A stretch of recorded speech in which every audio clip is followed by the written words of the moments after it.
¿Qué tal, amigos? Continuamos con la lectura del libro Dinero domina el juego, cómo alcanzar la libertad financiera en 7 pasos. Quinta parte. Ganar sin perder. Creemos un plan de renta vitalicia. Capítulo 5.1. Invencible, inundible, inconquistable. La estrategia para todas las estaciones.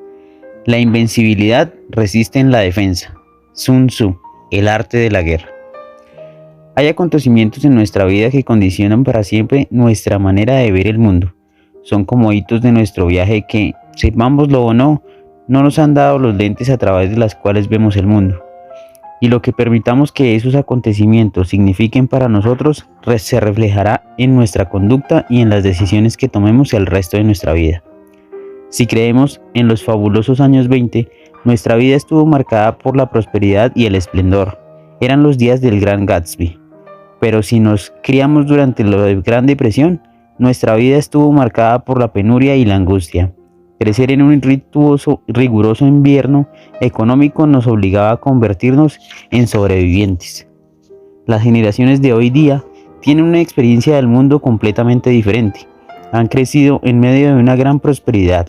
Aunque sus ingresos no les permitan pertenecer al 1%, todos disfrutamos de los beneficios de vivir en un mundo al alcance de la mano.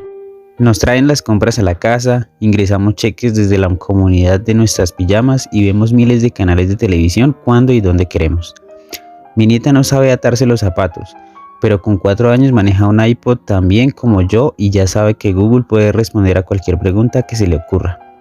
Es además una era de posibilidades en las que una empresa emergente como WhatsApp, con apenas 50 empleados, puede revolucionar la industria y valer 19.000 millones de dólares. No cabe duda de que nuestra vida está tan condicionada por la época y las circunstancias que vivimos, y esto es lo importante.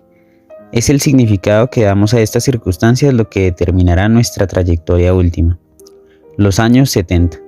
Ray Dalio, que ahora tiene 65 años, se hizo adulto en los 70. Fue una época de cambios bruscos en las que seguramente se vivió la peor situación económica desde la Gran Depresión. Al mucho desempleo se sumó la altísima inflación, que hizo que las tasas de interés se dispararan hasta alcanzar casi el 20%. Recordemos que el interés de mi primera hipoteca, que salió de la inflación de los 70, era del 18%. Además, hubo una crisis del petróleo en 1973, con un embargo que pilló desprevenido a Estados Unidos e hizo que los precios subieran $2.10 el barril a 10,40 dólares. Nadie estaba preparado para aquello. Unos años después, el gobierno impuso el racionamiento de gasolina y la gente tuvo que hacer cola durante horas en las gasolineras, que solo suministraban combustible en días pares o impares. Fue una época de turbulencia política en la que se quebró la fe en el gobierno a raíz de la guerra de Vietnam y el caso Watergate en 1974.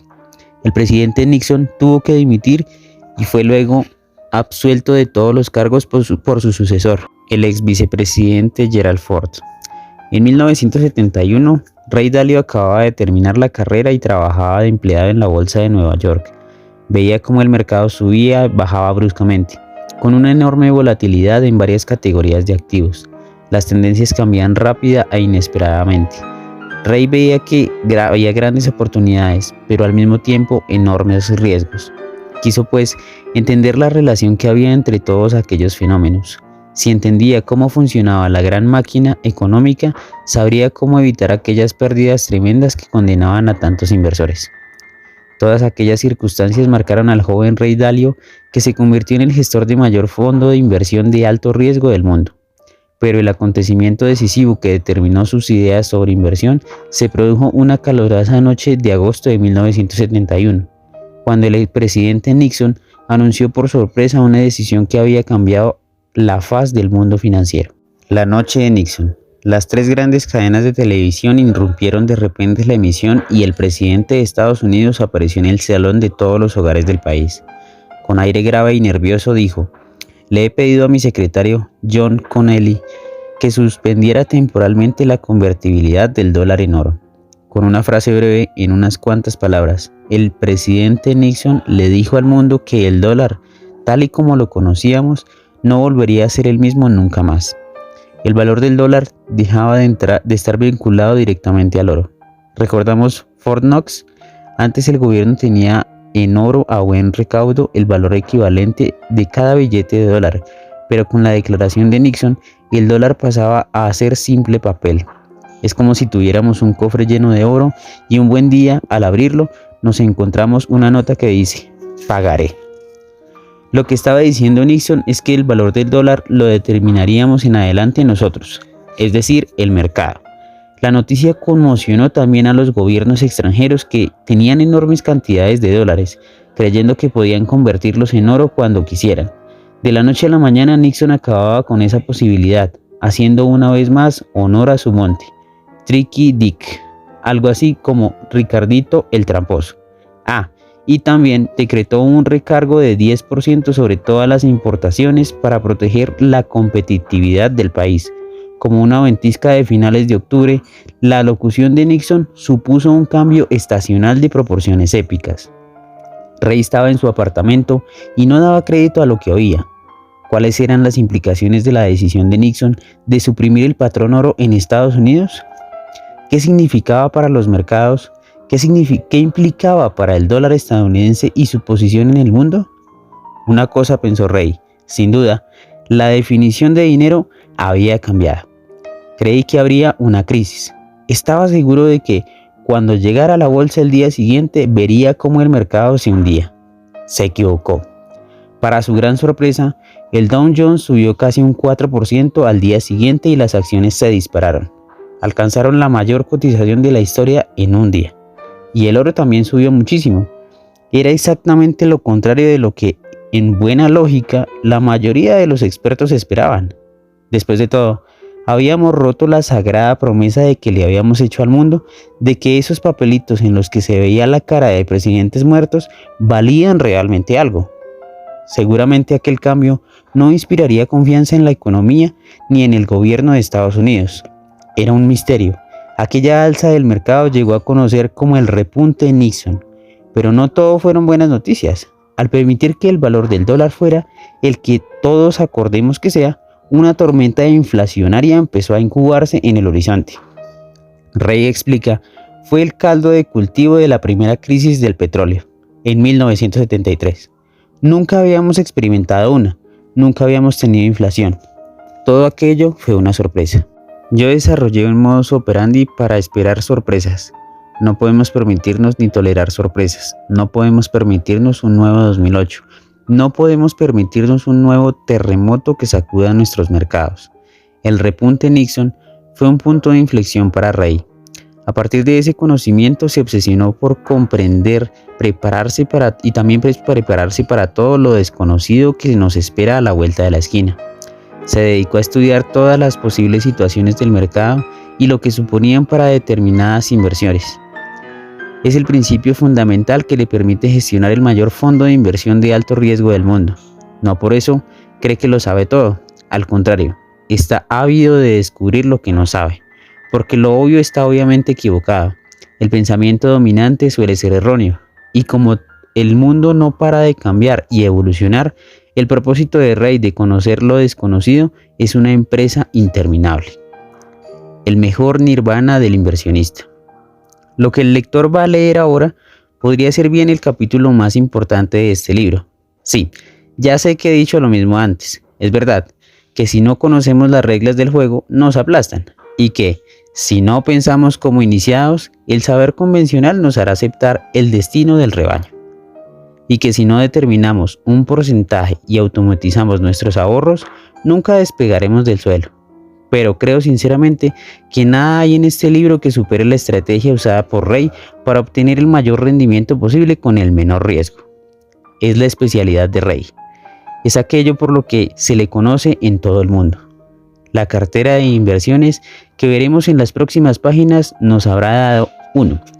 Un rendimiento extraordinario, casi el 10% anual, o en este caso el 9.88% para ser exactos, sin comisiones.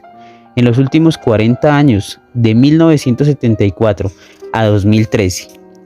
Segundo, una seguridad extraordinaria. Habríamos ganado dinero exactamente el 85% de las veces en los últimos 40 años.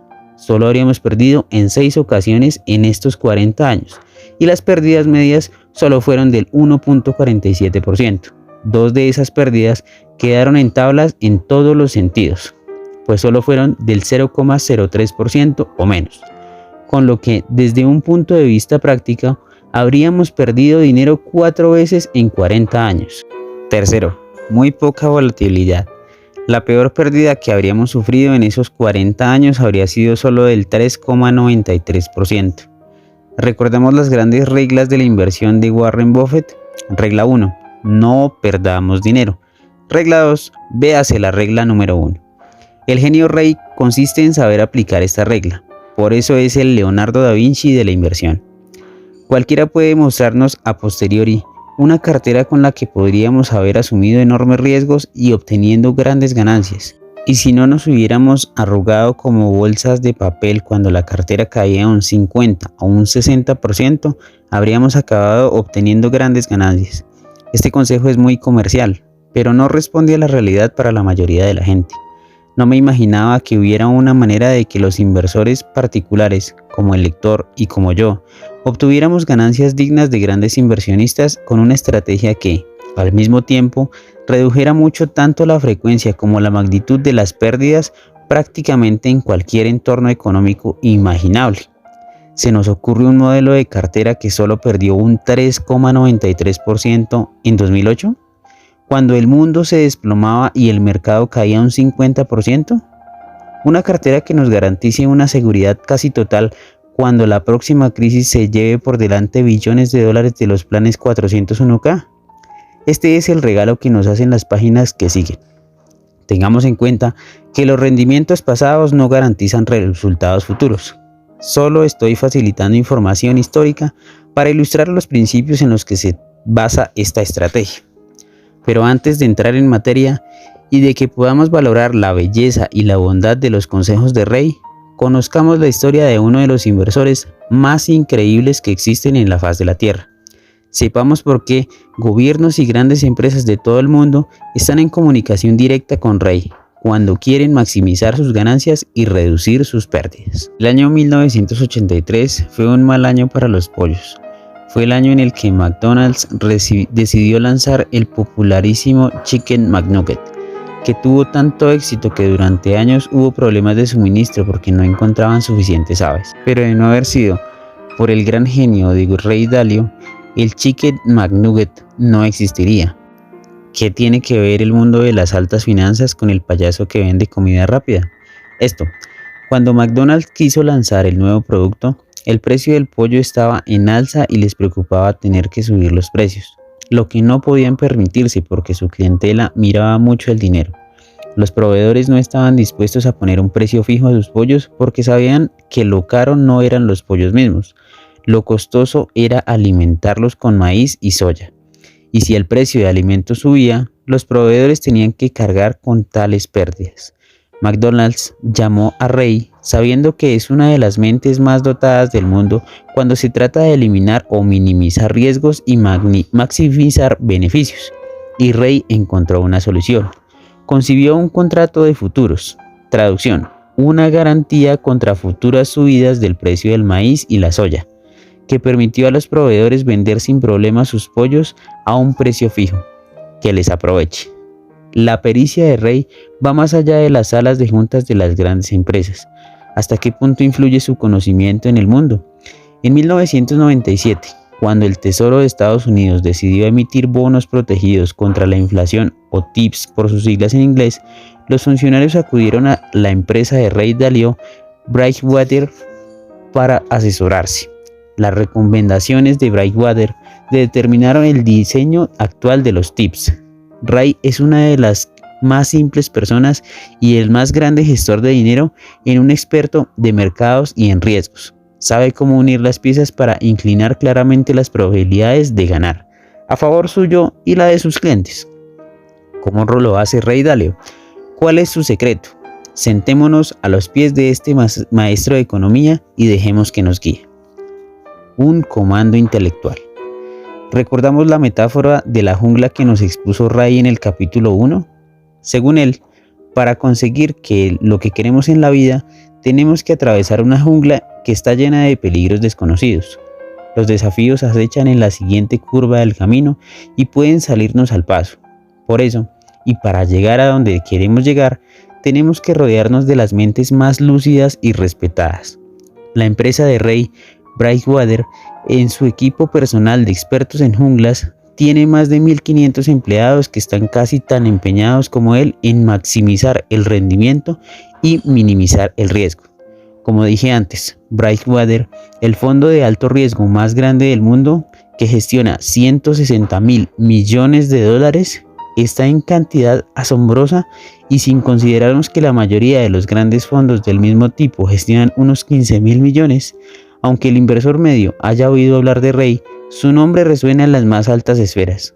Sus informes diarios los leen las personas más poderosas de las finanzas, desde jefes de bancos centrales a jefes de gobiernos extranjeros y hasta presidentes de Estados Unidos. La razón de que los mayores jugadores del mundo, desde los fondos de pensiones más grandes hasta los fondos soberanos de inversión de países extranjeros, inviertan con Ray es una. Él no se rige por el saber convencional. Piensa por sí mismo y piensa muy bien. Su apetito voraz por aprender constantemente, desafiar con las conversaciones y hallar la verdad lo llevó desde su primer despacho, su apartamento, hasta la vasta mansión en Connecticut, donde tiene la sede de su empresa, de su personal. Esos valientes de la jungla que se ha dicho que son como un comando intelectual. ¿Por qué? Porque si trabajamos en Brightwater, atravesaremos la jungla de la mano de Ray. La cultura de la empresa exige que seamos creativos, perspicaces y valientes, capaces siempre de defender nuestras ideas. Pero Ray nos exige también que estemos siempre dispuestos a cuestionar o incluso a atacar cualquier cosa que consideremos falsa. La misión es descubrir la verdad y luego idear la mejor forma de afrontarla. Este planteamiento requiere amplitud de miras, veracidad y transparencia absolutas. La supervivencia y el éxito de la empresa depende de ello. Pure Alpha. Ray Dalio saltó a la Palestina con el extraordinario y continuado éxito de una estrategia llamada Pure Alpha. Lanzada en 1991, esta estrategia tiene ahora 80.000 millones de dólares y ha producido un asombroso 21% de rendimiento anual, sin descontar comisiones, con un riesgo relativamente bajo. Entre los inversionistas de fondos se cuentan las personas más ricas del mundo, gobiernos y fondos de pensiones. Es el 1% del 1% del 1% y el club lleva muchos años cerrado a nuevos inversionistas. La estrategia Pure Alpha es de gestión activa, lo que significa que Ray y su equipo están continuamente buscando buenas oportunidades de inversión. Quieren comprar en el momento oportuno y vender en el momento oportuno. No se limitan a seguir mercados, como demuestra el 17% de ganancias sin descontar comisiones de 2008. Cuando muchos gestores de fondos de alto riesgo cerraban sus puertas o rogaban a los inversores que no se fueran, los inversionistas de la estrategia Pure Alpha quieren grandes ganancias y están dispuestos a asumir riesgos, aunque reduciendo el riesgo lo más humanamente posible. Los niños y la beneficencia. Gestionando increíblemente bien la estrategia de Pure Alpha, Ray Dalio ha acumulado una considerable fortuna personal. A mediados de los años 90 empezó a pensar en su legado y en el dinero que quería dejar, pero se preguntaba, ¿qué cartera de inversiones usaría si no estuviera yo para seguir gestionando activamente el dinero? ¿Qué tipo de cartera podría prescindir de sus decisiones y seguir manteniendo a sus hijos y sus empeños filantrópicos durante las siguientes décadas? Ray sabía que el saber convencional y la gestión de inversiones convencional lo dejarían en manos de un modelo que continuamente demuestra ser incapaz de sobrevivir a los momentos difíciles. Así que empezó a preguntarse si podría confeccionar una cartera, distribuir sus activos, que funcionaría bien en cualquier entorno económico futuro, ya que fuera otro severo invierno como el 2008, una depresión o una recesión o lo que fuese, porque nadie sabe lo que ocurrirá dentro de 5 años y no digamos de 20 o 30. El resultado, una manera completamente de concebir la colocación de activos, una serie de reglas nuevas, y solo después de probar la cartera año tras año hasta remontarse a 1925 y de que esa cartera produjera magníficos resultados para el fondo familiar de Ray, en distintas condiciones económicas, empezó a ofrecerla a un selecto grupo, siempre que sus miembros invirtieran un mínimo de $100 millones, claro está.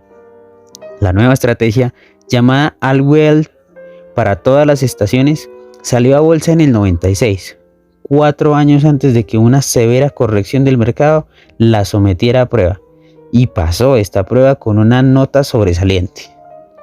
Las preguntas son la respuesta. Todos conocemos la máxima, pide y se te dará. Y si hacemos mejores preguntas, obtendremos mejores respuestas. Es lo que tienen en común todos los triunfadores. Bill Gates no indagó, ¿cómo creo el mejor software del mundo? Preguntó, ¿cómo puedo crear inteligencia? El sistema operativo que controla todos los ordenadores. Esta diferencia es una de las razones principales de que Microsoft se convierta no solo en una empresa de software próspera, sino en la fuerza dominante de la informática, que sigue controlando casi el 90% del mercado del ordenador personal. Sin embargo, Gates no llegó a controlar la red porque su interés se centraba en lo que hay dentro del ordenador. A diferencia de los chicos de Google, Larry Page y Sergey Brin, que se preguntaron cómo organizamos toda la información mundial y la hacemos accesible y útil. En consecuencia, se centraron en una fuerza que aún era más poderosa que en la tecnología, en la vida y en los negocios. Una pregunta de nivel más alto les dio una respuesta también de nivel más alto, y la recompensa correspondiente para obtener resultados. No podemos hacernos la pregunta una sola vez, tenemos que empeñarnos en encontrar la mejor respuesta. Las personas normales y corrientes nos hacemos preguntas como ¿qué hago para salir de esta? O ¿por qué me pasa esto a mí? Alguien nos dijo, incluso formulamos preguntas que nos incapacitan y nos ponen obstáculos en lugar de darnos soluciones. Preguntas como ¿por qué no consigo perder peso? O ¿por qué no logro ahorrar? No hacen sino limitarnos. A mí me ha obsesionado la pregunta de cómo mejorar las cosas. ¿Cómo puedo ayudar a la gente a vivir mejor? Este empeño lleva 38 años animándome a hallar o crear estrategias y herramientas que marquen inmediatamente la diferencia. ¿Y tú, lector, qué preguntas te haces más a menudo? ¿Qué es lo que más te interesa? ¿Cuál es la obsesión de tu vida?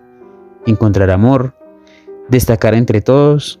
¿Aprender? ¿Ganar dinero? ¿Agradar a todo el mundo? ¿Evitar el dolor? ¿Cambiar el mundo? ¿Eres consciente de qué es lo que más te interesa en la vida? Sea lo que sea, eso marcará, moldeará y dirigirá tu vida. Este libro responde a la pregunta, ¿qué hacen las mejores inversionistas para triunfar una y otra vez? ¿Cuáles son las decisiones y acciones de quienes empiezan de la nada y se las arreglan para crear riqueza y libertad financiera para su familia? En el mundo financiero, Ray Dalio se obsesionó con una serie de grandes preguntas, interrogantes que lo llevaron a crear la cartera All Weather. Es un planteamiento del que hablaremos aquí y que podrá cambiar nuestra vida financiera para mejor y para siempre. ¿Qué clase de cartera de inversiones necesitaríamos para tener la absoluta seguridad de que rendirá tanto en tiempos buenos como en tiempos malos y en cualquier entorno económico? Esto puede parecer una pregunta obvia, y de hecho, muchos expertos y asesores fiscales dirán que la cartera diversificada que ellos usan está concebida precisamente para eso. Pero la respuesta convencional a la pregunta es porque muchos profesionales cayeron de un 30 a un 50% en 2008. Vimos cómo muchos fondos a plazo fijo se perdieron cuando se suponía que estaban programados para ser más conservadores conforme a sus titulares se acercaban a la jubilación. Vimos cómo Lehman Brothers, una entidad con 158 años de historia, se hundía en cuestión de días. La mayoría de los asesores financieros se escondieron debajo de la mesa de sus despachos y evitaron responder las llamadas de sus clientes. Un amigo mío bromeaba amargamente, mi 401k es ahora un 201k.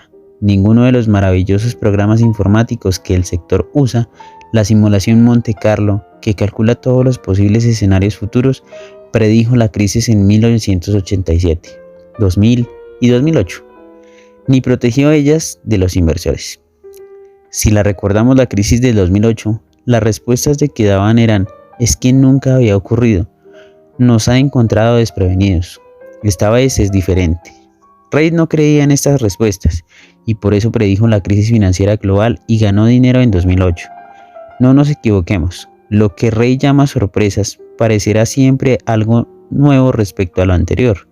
La Gran Depresión, la gran crisis del petróleo en el 73, la inflación galopante de finales de los 70, la crisis de la libra esterlina del 76, el lunes negro del 87, la burbuja de las empresas electrónicas de 2000, la crisis inmobiliaria del 2008, la caída del 28% del precio del oro en 2013, todas estas sorpresas encontraron la mayoría de los inversionistas profesionales muy desprevenidos. Y la siguiente sorpresa los encontrará igual. De esto podemos estar seguros. Pero en 2009, cuando la cosa se aclaró y el mercado empezó a recuperarse, muy pocos gestores se pararon a pensar si el planteamiento convencional de la colocación de activos y la gestión del riesgo estaba equivocado desde el principio. Muchos siguieron haciendo lo mismo y rogaron a Dios que las cosas volvieran a la normalidad. Pero recordemos el mantra de Rey: esperemos sorpresas, y la pregunta fundamental de su modus operandi, que no sé. No se trata de saber si vas a haber o no otra crisis, sino de saber cuándo. Markowitz, el secreto de la maximización del rendimiento. Harry Markowitz es conocido por ser el padre de la moderna teoría de la cartera de inversiones, que explica el concepto fundamental que hay detrás del trabajo que le valió el premio Nobel. Resumiendo, dice que las inversiones de una cartera no deben considerarse individualmente, sino como grupo. Debe haber un equilibrio entre el riesgo y el rendimiento, y por eso no debemos escuchar solo un instrumento, sino a toda la orquesta. Hasta qué punto nuestras inversiones funcionen juntas y estén bien diversificadas determinará en última instancia nuestra recompensa. Este consejo puede parecer hoy simple, pero en el 52 era una manera de pensar revolucionaria y de alguna manera ha influido en casi todos los gestores de cartera del mundo, de Nueva York a Hong Kong. Todos los grandes inversores. Rey se basó en la teoría de Markowitz para reflexionar sobre el diseño de las carteras de inversión y colocación de activos, pero quiso ir un poco más allá. Estaba seguro de que podía añadir 2 o 3 elementos clave, accionar 2 o 3 palancas clave y hacer su propio pionero descubrimiento. Aprovechó sus 40 años de experiencia financiera, reunió a sus hombres y puso a todos a pensar en su proyecto. Rey se pasó literalmente muchos años haciendo pesquisas hasta que descubrió una manera completamente nueva de considerar la colocación de activos, la mejor forma de maximizar el rendimiento y minimizar el riesgo. Sus hallazgos le han dado una gran ventaja respecto de la competencia, una ventaja que pronto será nuestra. Hasta la publicación de este libro, solo los clientes de Rey se beneficiaban del planteamiento revolucionario y pionero. Gobiernos, planes de pensiones, multimillonarios, todos se aprovechaban de las ventajas de inversión que pronto vamos a conocer. Gracias a la estrategia All-Weather de Rey, como dije antes, es donde se la juega de verdad, donde invierte todo el dinero de su familia y de su legado, así como las cajas de la seguridad de las entidades más conservadoras y sofisticadas del mundo. Como Rey, también yo invierto ahora parte del dinero de la familia en esta estrategia, así como el de mi fundación, porque, como veremos, ha producido ganancias en todos los entornos económicos en los últimos 85 años, en crisis y recesiones, en tiempos de inflación y de deflación, en tiempos buenos y en tiempos malos. Esta estrategia ha sido capaz de maximizar las oportunidades. Históricamente, parece una de las mejores formas de cumplir mis deseos cuando yo no esté. Día del juego. Entrevistar a otra de las grandes leyendas de nuestro tiempo fue un verdadero privilegio.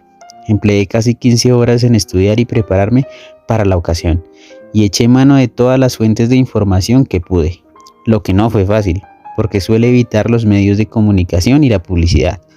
Escuché algunos discursos que dio a los líderes mundiales en Davos y en el Consejo de Relaciones Exteriores. Vi su entrevista con Charlie Rose en el programa 60 Minutos, una de sus pocas apariciones en un medio de gran audiencia, y su nuevo animado How the Economics Machine Works in 30 Minutes, que estará en el link de la descripción como www, etc. Es un excelente video que anima a ver a todo el que quiera entender cómo funciona la economía mundial. Me leí todos los artículos de prensa que encontré. Leí y subrayé casi todas las páginas de su famoso texto Principios, que trata tanto de su vida como de los principios que guían su gestión. Era la oportunidad de mi vida y debía estar completamente preparada. Lo que debía ser una entrevista de 1 hora se alargó a casi 3. Yo no sabía que Rey era un admirador de mi obra y que llevaba escuchando mis programas de audio casi 20 años. ¡Qué honor! Hablamos largo y tendido de todo, desde cómo invertir a cómo funciona realmente la máquina de la economía mundial. Empecé con una pregunta sencilla. ¿Puede el inversor particular ganar el juego? Sí, contestó, con el énfasis, pero no lo ganaremos haciéndole caso a ese colega nuestro que es corredor de bolsa, ni lo ganaremos tampoco queriendo anticipar el mercado. Querer anticipar el mercado es como jugar al póker con los mejores jugadores del mundo, que juegan todo el día y disponen de los recursos casi ilimitados. Solo hay un número limitado de fichas en esta mesa. Es un juego en el que unos pierden y otros ganan. Por eso, pensar que vamos a quitarles las fichas a gente como Rey no es solo de ingenuos, es de bobos. El juego está jugándose a nivel mundial y solo unos cuantos ganan dinero, y mucho, quitándole las fichas a aquellos jugadores que no son tan buenos. Como dice el viejo dicho, si llevas un rato jugando al póker y no sabes quién es el incauto, lo eres tú. Rey hizo un último aviso para que no intentemos superar o anticipar el mercado. No juguemos ese juego. Muy bien, Rey, ya sabemos que no debemos intentar ganarle a los mejores jugadores del mundo. Ahora déjame preguntarte lo que les he preguntado a todas las personas a las que he entrevistado para este libro. Si no puedes dejarles a tus hijos tu riqueza, sino solo una cartera de inversiones con una serie de activos colocados en una determinada manera y unos principios que lo guiarán, ¿cuál sería esa cartera? Rey se reclinó en su asiento y pude ver que dudaba. No porque no quisiera contestar, sino porque vivimos en un mundo sumamente complejo de riesgos y oportunidades. Eso es muy complejo, Tony. Me es muy difícil explicárselo a las personas normales en tan poco tiempo, y las cosas cambian constantemente. Tenía razón. No se pueden meter 47 años de experiencia en una entrevista de 3 horas, pero le insistí un poquito. Sí, estoy de acuerdo, pero acabas de decir que un inversor en particular no triunfará recurriendo a un gestor tradicional, así que ayúdanos a entender qué podemos hacer para triunfar. Todos sabemos que colocar bien los activos es fundamental para tener éxito, y por eso te pido que nos digas algunos de los principios que usarías para obtener las máximas ganancias con el mínimo riesgo. Y así empezó Rey a hablar y a revelar algunos asombrosos secretos y conocimientos. Su primer paso fue sacudir mi saber convencional y demostrarme que una cartera que según el saber convencional está equilibrada, no lo está en absoluto. El secreto de todas las victorias consiste en organizar lo que no es obvio. Marco Aurelio. Desequilibrada.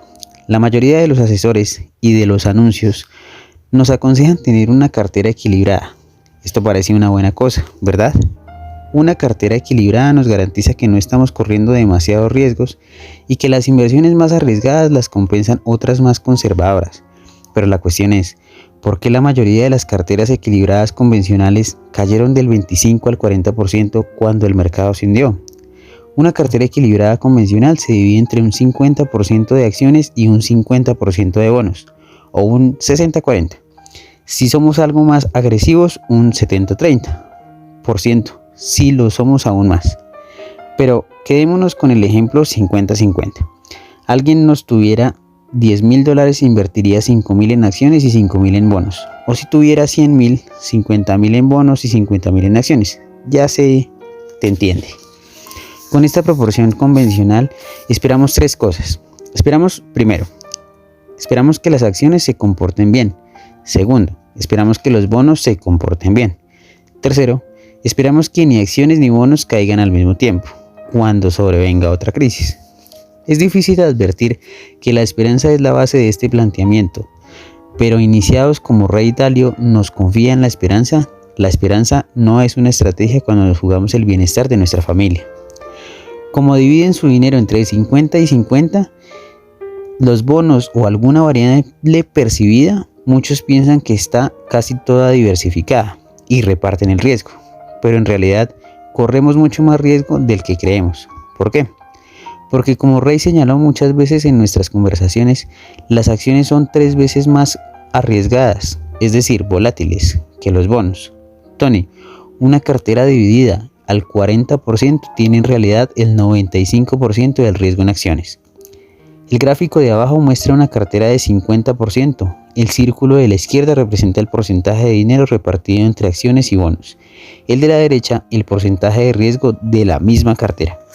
Es decir, con el 50% de nuestro dinero invertido en acciones, a primera vista parece que es una cartera diversificada, pero como muestra el anterior gráfico, tendríamos un 95% o más de ese dinero en peligro, por el tamaño y la volatilidad de las acciones que tenemos. En consecuencia, si las acciones se hunden, toda la cartera se hunde. Vaya equilibrio. ¿Cómo se traslada este concepto a la vida real? De 1973 a 2013, el S&P ha perdido dinero 9 veces, con una pérdida acumulada de 134%. En el mismo periodo, los bonos, representados por el índice Barclays Aggregate Bond, lo que perdieron dinero 3 veces, con una pérdida acumulada del 6%. Por tanto, si teníamos una cartera al 50%, el S&P 500 fue el responsable de más del 95% de nuestras pérdidas. Tony, me dijo Rey, si nos fijamos en la mayoría de las carteras, todos tienen la tendencia de comportarse bien en buenos tiempos y mal en malos tiempos. Por eso, nuestra estrategia real consiste en esperar que las acciones suban. Este planteamiento convencional de la diversificación de la inversión no la diversifica realmente. Yo nunca había oído este concepto de equilibrio frente al riesgo tan claramente explicado. Empecé a pensar en mis propias inversiones y a preguntarme si me habría equivocado. Por eso te pregunto, ahora que sabes todo esto, ¿qué piensas del equilibrio de tu cartera? ¿Cambia esto tu idea de lo que es una inversión diversificada? Espero que sí. La mayoría de la gente procura protegerse diversificando la cantidad de dinero que coloca en determinados activos. No decimos, el 50% de mi dinero está en acciones arriesgadas, que pueden rendir más si las otras van bien, y el 50% en bonos seguros, que me protegen. Rey nos muestra que si partimos nuestro dinero en partes iguales, pero el riesgo de nuestras inversiones no es igual, nuestra cartera no está equilibrada. Seguimos teniendo la mayor parte de nuestro dinero en peligro. Tenemos que repartir nuestro dinero basándonos en la proporción de riesgo y ganancia que haya, y no colocar la misma cantidad de dinero en las distintas inversiones. Ya sabemos algo del 99% de los inversionistas no saben y la mayoría de los profesionales tampoco saben o no lo aplican. Pero no nos sintamos mal. Rey dice que la mayoría de las entidades con cientos de miles de millones de dólares cometen el mismo error: la danza de la lluvia.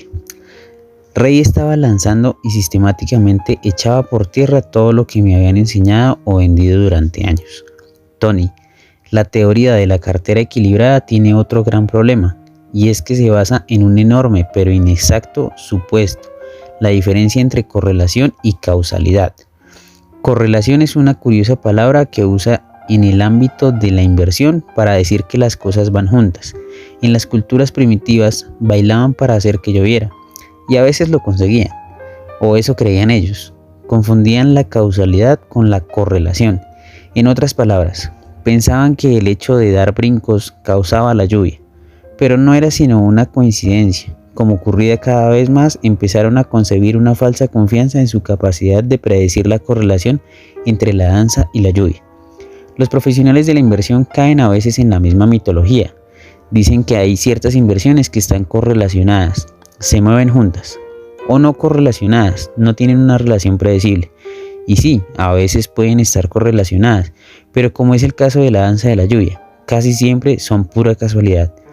Rey y su equipo han demostrado que todos los datos históricos apuntan a que muchas inversiones tienen una relación completamente fortuita. La crisis económica de 2008 destruyó ese supuesto porque casi todas las categorías de activos se desplomaron a la vez. La verdad es que a veces se mueven juntas y a veces no. Así, cuando los profesionales quieren equilibrar una cartera, esperando que las acciones se muevan en sentido contrario al de los bonos, por ejemplo, se la juegan. Esta mala lógica es que la guía a la mayoría de los profesionales de las finanzas. Rey ha demostrado claramente algunas de las flagrantes lagunas que tiene el modelo tradicional de la colocación de activos. Si fuera profesor en alguna universidad de la Liga de Hiedra, Ivy League, y hubiera publicado este trabajo, probablemente lo habrían nominado para el premio Nobel. Pero él vive mejor en trincheras, en la jungla. Las 4 estaciones. Cuando hablé con David Swensen, el director de inversiones de la Universidad de Yale, me dijo que el saber no convencional es la única manera de triunfar. Seguir al rebaño significa perder con seguridad. A veces la gente oye el mismo consejo o pensamiento de una y otra vez y lo confunde con la verdad, pero es el saber no convencional lo que suele llevar a la verdad y sobre todo nos da ventaja. Así es como apareció la segunda idea de convencional de Rey. Tony, cuando miramos al pasado hay una cosa que vemos con absoluta claridad. Cada inversión tiene un entorno ideal en el que florece. En otras palabras, hay una estación para todo. Tomemos por ejemplo el mercado inmobiliario. A principios de la década de 2000, los estadounidenses, incluso los que no tenían dinero, compraban todo lo que le cayera en sus manos. Pero no compraban casas solo porque las tasas de interés estaban bajas. Las tasas de interés estaban aún más bajas en 2009 y nadie compraba. La gente compraba casas en pleno boom porque los precios subían rápidamente. El precio de la vivienda aumentaba cada mes y no querían perder la oportunidad. El multimillonario George Soros observó que los estadounidenses han acumulado más deuda hipotecaria en los últimos 6 años, en 2007, que en toda la historia del mercado hipotecario. Y es verdad, se hicieron más préstamos en 6 años que en toda la historia del crédito inmobiliario. En Miami y en muchas partes del sur de Florida podíamos pagar la cuota inicial de una propiedad y debido a la inflación, antes incluso que estuviera terminada, podríamos venderla con una ganancia considerable. ¿Y qué hacía la gente con ese patrimonio que era la casa? Lo usaba como si fuera un cajero automático y lo gastaba. Y con ese gasto masivo las empresas ganaban y la economía crecía. Solo citaba algunas cifras sorprendentes. Martin Feldstein, un expresidente de la Junta de Asesores Económicos, calculaba que de 1997 a 2006 los consumidores sacaron más de 9 billones de dólares en dinero constante y sonante, en conceptos de hipoteca. Para hacernos una idea de lo que esto significa, en solo 6 años de 2001 a 2007, los estadounidenses acumularon más deuda hipotecaria, unos 5.5 billones de dólares, en toda la historia del mercado hipotecario, que tiene más de 100 años. Naturalmente, este comportamiento por parte de una nación no es sostenible. Cuando el precio de la vivienda cayó como el plomo, lo mismo hicieron el gasto y la economía. En resumen, ¿en qué estación o entorno se comporta bien la vivienda? En un entorno inflacionista, pero en 2009 hubo deflación. Los precios se hundieron y resultó que la casa de muchos tenedores de hipotecas valía menos de lo que debían. La deflación hace caer los precios de este tipo de inversión. ¿Y qué pasa con las acciones? También se comportan bien en un medio inflacionista. Con la inflación los precios suben, los precios altos hacen que las empresas ganen más dinero y los mayores ingresos hacen que suba la cotización de las acciones. Esto se ha demostrado cierto con el tiempo. Los bonos son otra cosa.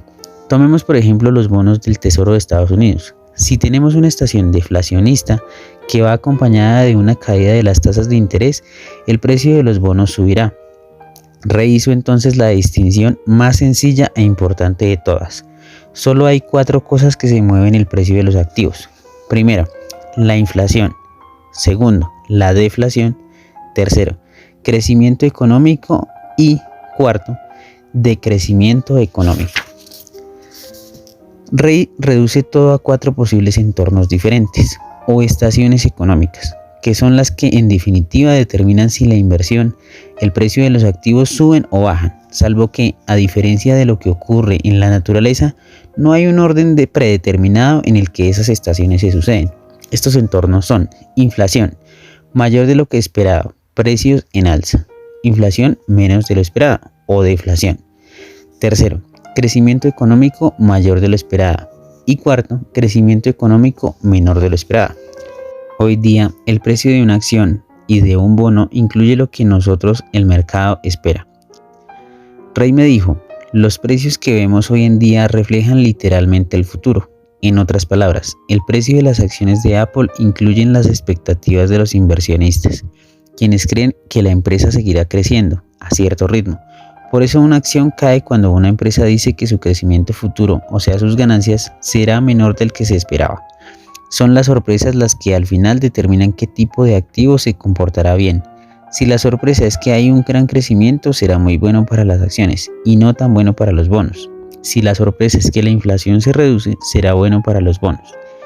Si solo hay 4 posibles entornos o estaciones económicas, Rey afirma que tendríamos que colocar el 25% del riesgo en cada entorno ruinoso para uno de esos tipos, si ha ocurrido siempre en la historia.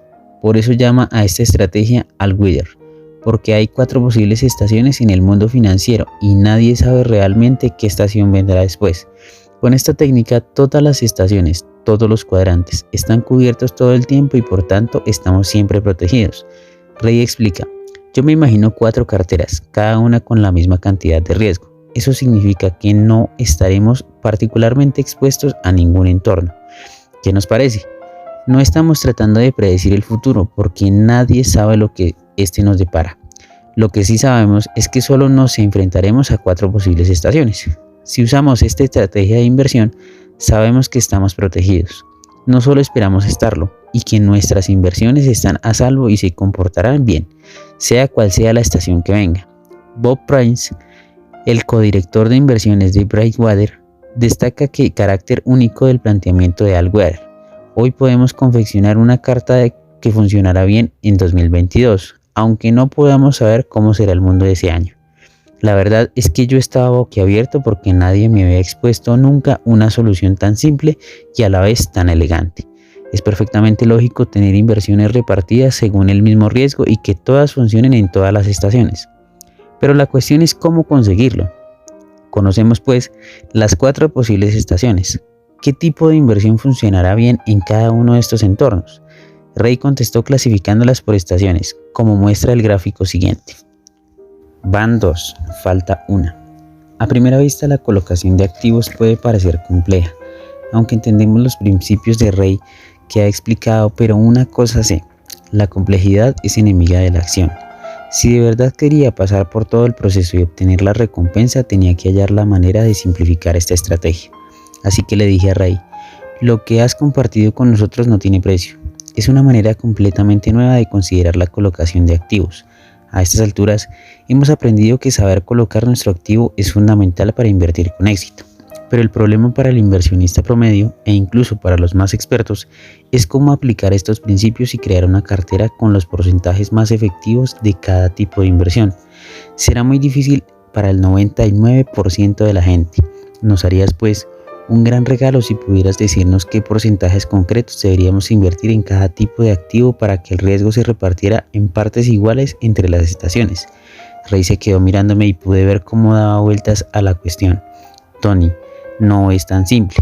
Me explicó que en su estrategia all-weather usan instrumentos de inversión muy sofisticados, como en apalancamiento financiero o leverage, para maximizar el rendimiento. Como sabía de dónde venía Rey, le pedí que me lo simplificara aún más. ¿Podrías decirme qué porcentajes puede usar una persona para, sin necesidad de apalancamiento, obtener el mayor rendimiento con el menor riesgo? Sé que no será tu cartera ideal porque te pido que lo hagas ahora mismo, pero sin duda será mejor que el de una persona normal.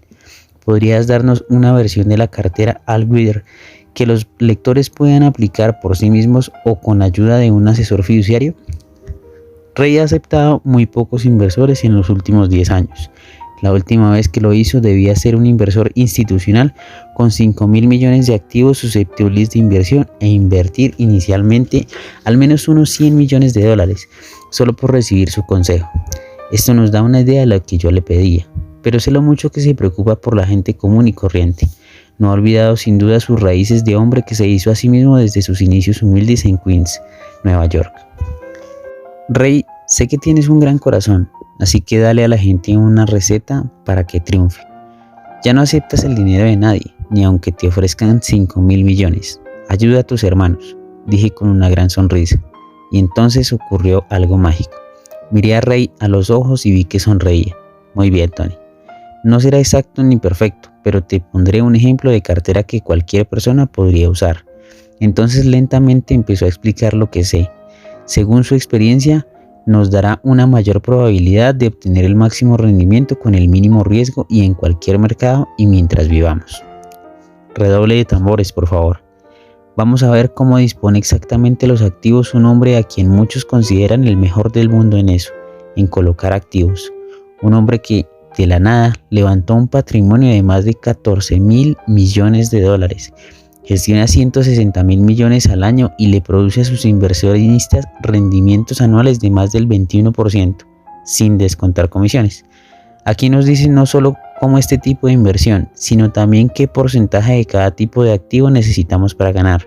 De hecho, si miramos por internet veremos que mucha gente que ha intentado copiar esta estrategia a partir de entrevistas anteriores dadas por Rey, existe incluso una nueva categoría de productos de inversión llamada paridad de riesgo, que se basa en las innovaciones de Rey. Los promotores de muchos de los fondos y estrategias dicen que se inspira en los planteamientos de Rey, pero nadie dispone de los activos exactamente como Rey nos dice que los coloquemos aquí. Muchas de esas copias cayeron hasta un 30% en 2008. Son más para ciertas estaciones que para todas las estaciones, por así decirlo. Un Rolex falso nunca será un Rolex. Por cierto, la estrategia que presentamos a continuación es la estrategia All-Weather de Rey. Claro está, como él dijo, su fondo emplea inversiones más complejas y apalancamiento financiero. Pero los principios fundamentales son los mismos y los porcentajes concretos están pensados por el mismo Rey y por nadie más. Así que llamaremos a esta cartera All Seasons. Las cifras. Dime pues, Rey, ¿qué porcentaje colocarían en acciones y en oro y en lo demás? Él condescendió a contestar lo siguiente. Primero, dijo, tenemos que invertir un 30% en acciones, por ejemplo en el S&P 500 u otros índices si queremos diversificar más esta inversión. De entrada me pareció poco, pero recordemos que las acciones son 3 veces más arriesgadas que los bonos. ¿Y quién soy yo para corregir al gurú en la colocación de activos? A continuación debemos invertir en bonos del Estado, 15% en bonos del Tesoro a mediano plazo, de 7 a 10 años, y 40% en bonos a largo plazo, de 20 a 25 años. ¿Por qué tanto?, pregunté. Para compensar la volatilidad de las acciones, recordé rápidamente que se trataba de equilibrar el riesgo, no de cuánto dinero se invierte en una cosa u otra, y apostar por los bonos a largo plazo aumenta las posibilidades de que una cartera rinda más. Redondeó la cartera con un 7.5% en oro y otro 7.5% en materias primas. Nuestra cartera debe poder comportarse bien en momentos de inflación acelerada, por eso ponemos un porcentaje en oro y en materias primas, que tienen una gran volatilidad y hay entornos en los que rápidamente la inflación puede perjudicar tanto a las acciones como a los bonos. Por último, las carteras han de ser reequilibradas, es decir, cuando un segmento funciona bien debemos vender una parte y recolocar ese dinero en la proporción original. Esto hay que hacerlo al menos una vez al año y si lo hacemos bien podremos aumentar la eficiencia fiscal de nuestra cartera. Por eso recomiendo que recurramos a los servicios de un fiduciario que nos ayude a gestionar este proceso fundamental. Gratitud. Wow, allí estaba bien clarito. Rey con su maestría y amabilidad acababa de darnos una receta revolucionaria que cambiaría la vida de millones de estadounidenses. Nos damos cuenta de lo generoso que fue con nosotros aquel maravilloso día. Dar con el corazón es esencial para Rey. Por eso no me sorprendió saber luego que él y su mujer Bárbara habían firmado en Giving Pledge o compromiso de dar, por el cual las personas más ricas del mundo como Bill Gates y Warren Buffett prometen donar la mayor parte de su dinero a causas filantrópicas. ¿Me hace caso el lector ahora? Cuando mi equipo de inversor sometió las cifras de rendimiento de esta cartera All Seasons al llamado test retroactivo o backtesting y me enseñó los resultados, me quedé asombrado. Nunca lo olvidaré. Estaba cenando con mi mujer y recibí un mensaje de mi asesor personal, Ajay Gupta, que decía: ¿has visto el correo electrónico que te hemos enviado con los resultados de la prueba de cartera de Ray Dalio? Increíble. Ajay no suele escribirme por la noche y deduje que no pudo evitarlo. En cuanto acabamos de cenar, cogí mi teléfono y abrí el correo. Muy bien amigos, hemos llegado al final de este capítulo. Les agradezco mucho por estar en su canal Manual del Millonario. Recuerden por favor suscribirse si este contenido es de su interés. Activar por supuesto también las notificaciones, apoyarnos con un like y compartir con sus amigos. Por último, y como siempre les he dicho, es mi deseo hacer que este canal impacte positivamente tu vida y la de más personas. Muchas gracias. Nos vemos mañana con el siguiente capítulo.